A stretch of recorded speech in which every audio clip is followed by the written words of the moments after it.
कई लोगों को ये गलत फहमी है, मिसअंडरस्टैंडिंग है कि इस्लाम 1400 वर्ष से है।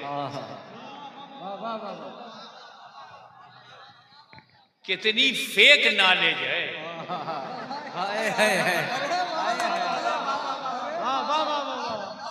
1400 साल से इस्लाम नहीं है, 1400 साल पहले कंप्लीट हुआ है।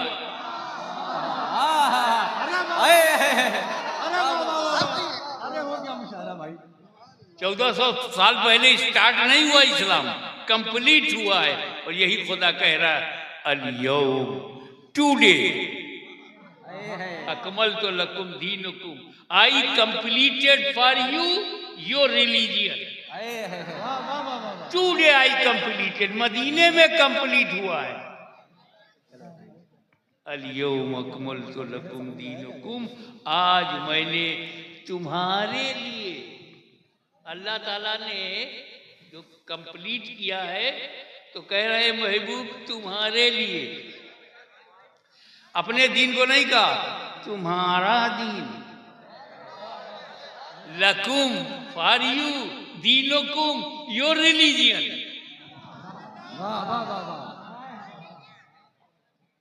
यानी जो नबी का है वही अल्लाह का है। दीने रसूल ही दीनुल्लाह है।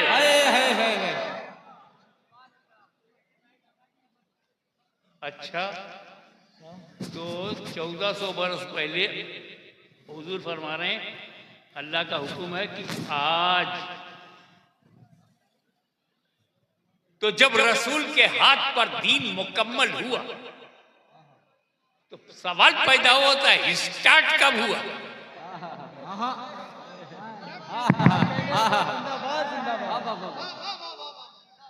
तो शॉर्ट में बताऊं, जब से आदम है तब से इस्लाम है। नारे तकबीर, नारे रिसालत, हुजूर गाज़िए मिल्लत, नारे तकबीर, नारे रिसालत।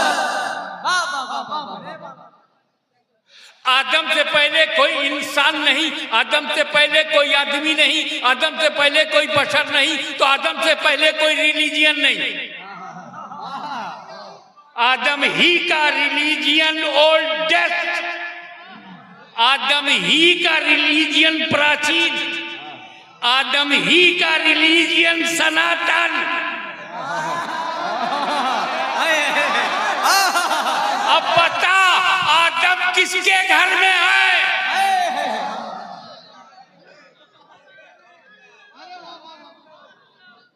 शॉर्टेस्ट पॉसिबल वे से चलूं, आदम का दीन ला इलाहा इल्लल्लाह। तो ला इलाहा इल्लल्लाह पहला दीन। तो पुराने हम हैं कि आप?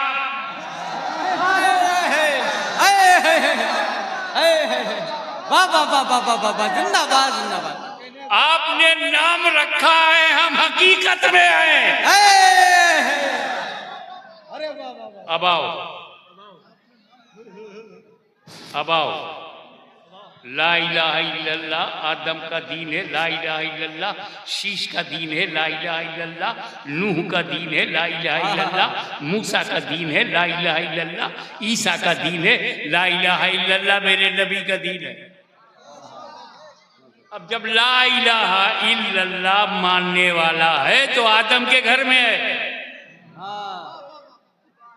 जो ला इलाहा इल्लल्लाह कहेगा वो आदम के घर में है, जो नहीं मानेगा वो बाहर हुआ।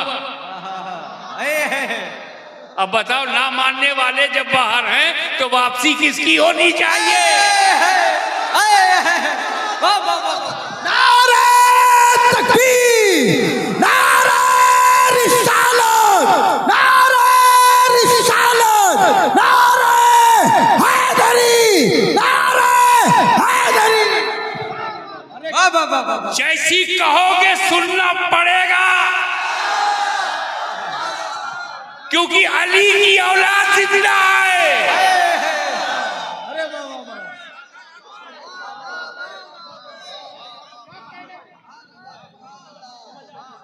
तो हम सब आदम की औलाद हैं, मगर आदम के जमाने का जो रिलीजियन का मॉडल था बहुत छोटा था। ओनली ला इलाहा इल्लल्लाह, आदम सफीउल्लाह, फिनिश। क्योंकि जितने बच्चे पैदा हुए सब भाई बहन थे, कितना उनके लिए रूल होता, उसूल होता, कितना संविधान होता, कितना विधान होता। मगर जैसे जैसे नस्ल बढ़ी, शीश अलैहिस्सलाम आए, नूह अलैहिस्सलाम आए तो और डेवलपमेंट हुआ। मूसा अलैहिस्सलाम के सामने के जमाने में तो जादू फैल गया, नॉलेज फैल गई, ब्लैक मैजिक।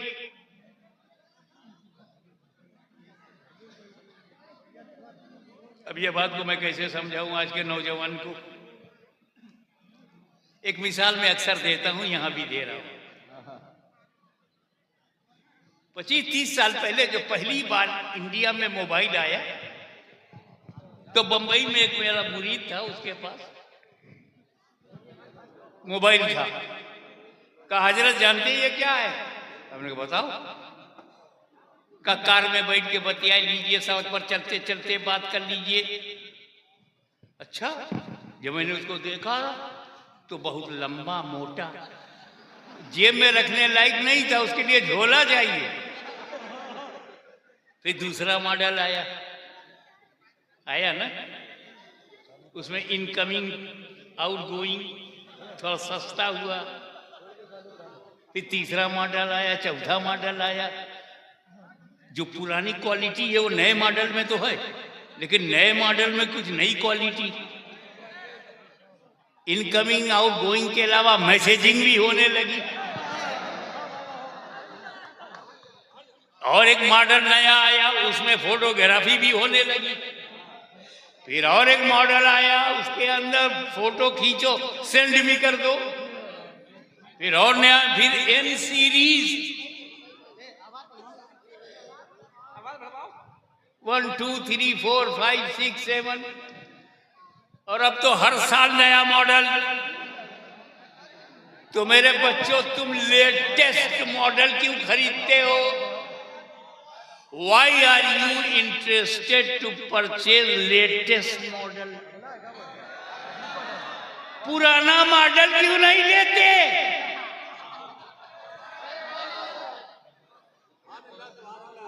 और जानते हो क्यों? क्योंकि लेटेस्ट में जितना फंक्शन है पुराने में नहीं है, और पुराने में जितना है वो सब नए में है। पुराने में जितनी खूबियां हैं वो सब नए में हैं, मगर नए में जो नई खूबियां हैं पुराने में नहीं। इस्लाम सबसे आखिरी मजहब है। आखिरी क्यों कह रहा हूं? जिस मॉडल के बाद कोई मॉडल ना आए वो लेटेस्ट। जब नया आ जाए तो नया वाला लेटेस्ट, वो पुराना। लेकिन किसी मॉडल के बाद कोई मॉडल ही ना आए, वही अकेला मॉडल रहे, तो वही लेटेस्ट।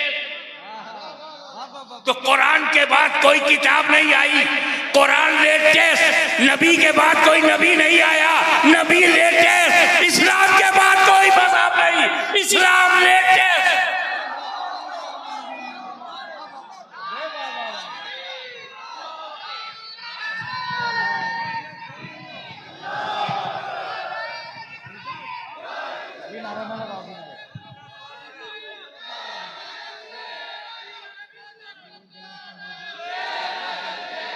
पता चला कि पुराने मजहब में जितनी खूबियां हैं वो इस्लाम में भी हैं, मगर इस्लाम में जो खूबियां हैं वो पुराने मजहब में नहीं।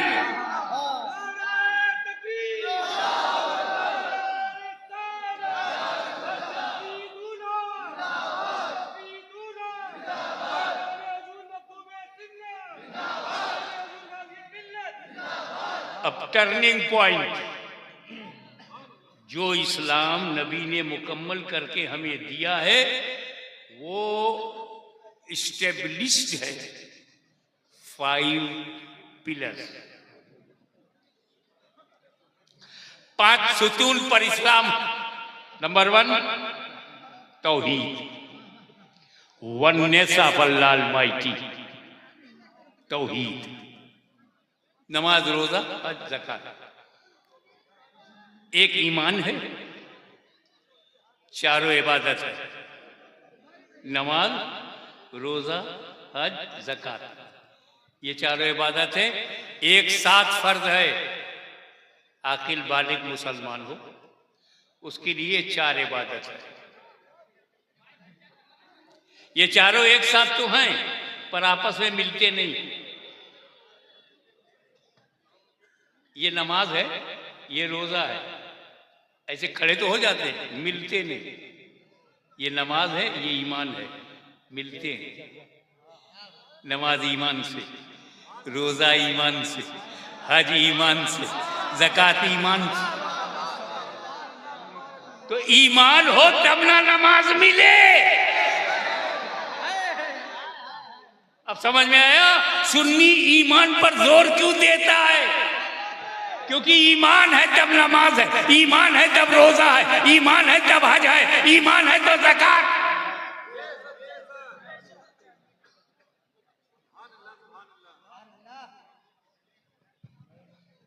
अब आप चारों इबादत पर नजर डालते हैं।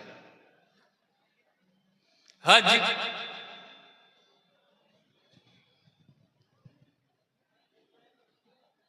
जिंदगी में एक बार फर्ज है, वो भी सब पर नहीं। जो इस्तिताअत रखता है, हिज्जुल बैत मन इस्तता इलैहि सबीला।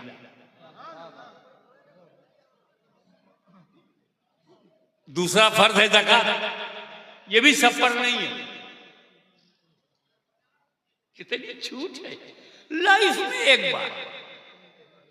ज़कात तुम साहिबे निसाब नहीं हो तो कुछ नहीं, लेके खाओ, तुम्हें देना नहीं। मगर देते भी हो तो साल में एक बार। इस पर पूरा साल गुजर गया, हौला ने हौल, पूरा 1 साल गुजर जाए, रखा रहे, उस पर ज़कात 2.5% निकालो, वो भी साल में एक बार। हर महीना ज़कात नहीं। या अल्लाह, इतनी बड़ी इबादत ज़कात। ज़कात डिजर्विंग पर्सन को देना। रमजान आ रहा है, लोग आएंगे झोला लेके। Be alert.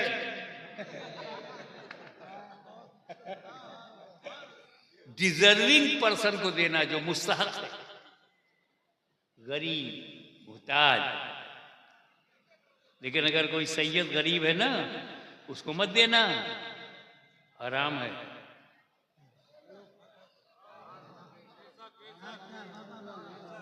मैं हराम को समझाऊं कितना हराम है, कैसा हराम है, कितना सख्त हराम है। सैयद को ज़कात खिलाना या सैयद जानबूझ के ज़कात लेकर खाए, यूज करे।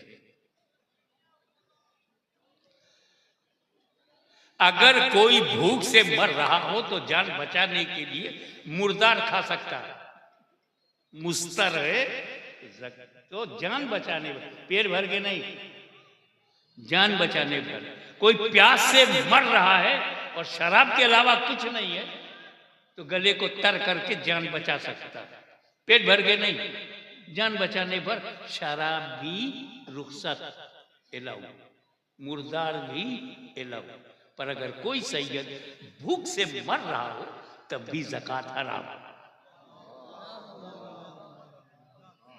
मैं सोच पे पड़ गया, क्यों या रसूल अल्लाह, मुर्दार की रुखसत हो सकती है, ज़कात की सैयद के लिए नहीं हो सकती, जान बचाने के लिए?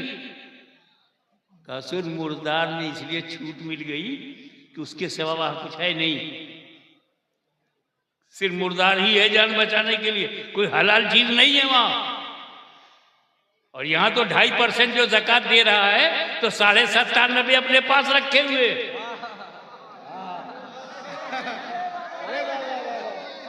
97.5 जो अपने बच्चों के लिए उसने रखा, उसमें से मेरे बच्चों को दे। ये 2.5% में क्यों दे रहा है? 97.5 से क्यों नहीं दे रहा?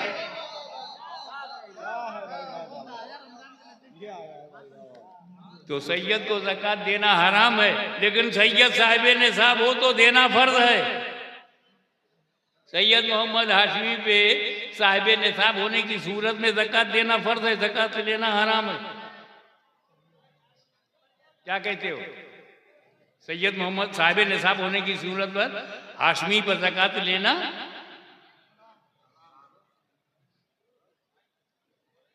और साहिब निसाब होने की सूरत में देना, मखदूम अशरफ पर ज़कात लेना हराम है, लेकिन साहिब निसाब होने की सूरत में देना। ख्वाजा गरीब नवाज पे ज़कात लेना हराम है, लेकिन साहिब निसाब होने की सूरत में देना। गौसे आजम पर ज़कात लेना हराम है, लेकिन साहिब निसाब होने की सूरत में देना। जोर से बोलो। मौला अली पे ज़कात लेना हराम है, साहिब निसाब होने की सूरत में देना। नबी करीम पर ज़कात लेना हराम है, लेकिन साहिब निसाब होने की सूरत में देना नहीं है। नबी पे फर्ज नहीं है। मालदार है तब भी नहीं, 1 साल नहीं 2 साल गुजर जाए तब भी नहीं। बागे फैदक से जो वसूली होती थी, इनकम होती थी, उस पर भी नहीं। नबी पे ज़कात देना फर्ज ही नहीं। ये मैं तारीखी वाकया नहीं बता रहा हूं, मैं लॉ पॉइंट ऑफ व्यू से कह रहा हूं। नबी पे ज़कात देना साहिब निसाब होने की सूरत में भी फर्ज नहीं। थोड़ा ये समझ जाओ, पहली बार शायद सुन रहे हो।